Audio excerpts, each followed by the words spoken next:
anyway, and welcome to Andis Kaulins in China, blog edition number 21. Welcome, here I am in Wuxi, China. It's September 4th, 2007, 5:30 in the afternoon here in beautiful, but sort of wet and somewhat rainy, and somewhat muggy Wuxi, China.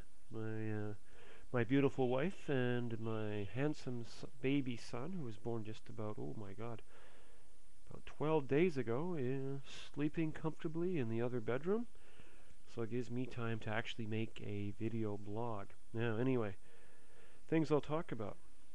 First off, Owen Wilson. Anyway, I was surfing the internet just about 5 minutes ago, and I came upon this news that Owen Wilson, he's like the star of one of my favorite movies, The Royal Tenenbaums, tried to commit suicide last week.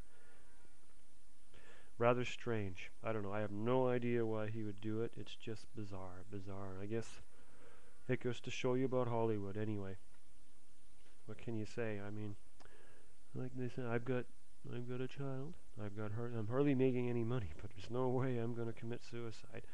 I'm just too many things I got to do. Other thing I'm going to talk about, the National Football League. Anyway, I've made my fantasy football league. I've joined a fantasy football league. My team's going to be called the Wuxi Water, in honor of Wuxi Water. And of course, you know, what better way to strike terror into people than to think of Wuxi Water and the idea of drinking it. Now, also, teams I'll be going for, I'd like to see the Seahawks do well. I guess from reading from the previews, it looks like maybe San Diego, New England, and Indianapolis have the teams to cheer for. But like I say, I'm hoping for the Seahawks. I'd also like to see maybe the the Vikings and the New York Jets do well. But who can say? Now, what can I say? Here I am in China, and I have to tell you that really China is bereft of sports to talk about. I mean, you have Lu Sheng. I think was it last week I was at the bar, and I happened to be there when Lu Sheng won the race. But big deal. I mean, I much prefer to follow team sports, and China just doesn't have it. It drives me crazy. I mean, Wuxi's a city of 4 million people, and they don't have a football team to cheer for. I've actually been to the stadium. If you look around my stuff, you'll find. Look at my YouTube videos. You'll find Wuxi Football Stadium, and be nice if they had a team. I'd actually, if I could find the time. Of course, it's more difficult now that I got a child, but if I found the time, I'd have loved to go see a football team. I'm sure all foreigners would be too, cheering on a soccer team. Oh well. I mean, of course, China does have the Olympics, but I don't know. It just, to me, the Olympics are just a big waste of money for whoever has them. I think they have no proven economic benefits. Now, this little observation I've made about countries that are not democratic and that serve as hosts for the Olympics. Now, 1936, Berlin was then no longer democratic. It was, under the dictatorship of Adolf Hitler. Anyway, they hosted the Olympics in 1936, and within 9 years, they were in ruins, absolutely flattened by World War II. Now, I believe it was 1984, Sarajevo had the Olympics. They hosted the Olympics. And of course, we all know what happened to Yugoslavia, what a disaster it turned out to be with ethnic cleansing, So much for long-term benefits of having the Olympics there.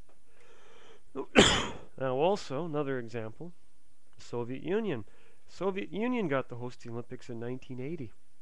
Look what happened to them. Within 11 years, they were in the dustbin of history. So I wonder, what's going to happen now that the People's Republic of China hosts the Olympics?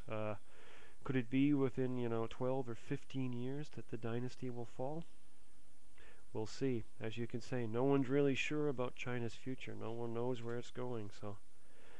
But there's a possible clue. As far as I know, all the other Olympic countries that I know have been democratic. Maybe possible exception would be Mexico. But Mexico does have elections. Even if they are kind of rigged. But I still think this rule, my rule about the non-democratic countries hosting the Olympics, is true. Anyway, so there you go. One more thing I'll talk about. I got caught in the rain. Of course, this is Wuxi. Wuxi was just prone to that. You think it's going to rain, the rain comes in. I was walking, 10-minute walk away from the house. I had to walk 10 minutes back in the rain. But when I got home, I thought the wife was going to be mad at me just because I decided to go out for a bit. But it turned out she just laughed because I got wet. And that's not a bad thing, I guess. When you think you do something wrong and the wife just laughs at you instead gets mad, that's fine. I can live with that any day. It's only water anyway. So, signing off now from Wuxi.